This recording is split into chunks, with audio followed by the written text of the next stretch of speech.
ठराव जमा करण्याच्या प्रक्रियेत गैरव्यवहार होऊ शकतो असा आरोप करत आमदार सतेज पाटील गटाने आता थेट पारदर्शकतेची मागणी केली आहे।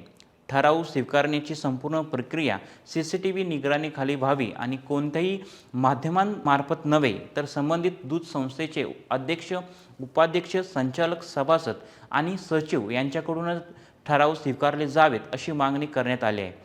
ज्योतिर्लिंग दूध संस्था, गणेश दूध संस्था आणि सावित्रीबाई फुले महिला सहकारी दूध संस्थांसह सतेज पाटील गटाच्या वतीने सहाय्यक निबंधक सहकारी संस्था यांच्याकडे निवेदन देण्यात आले आहे। गोकुळच्या 2026 ते 2031 या निवडणुकीसाठी सध्या ठराव संकलनाची प्रक्रिया सुरू असून त्यामध्ये पारदर्शकता राखण्यासाठी CCTV देखरेखीची मागणी करण्यात आली आहे।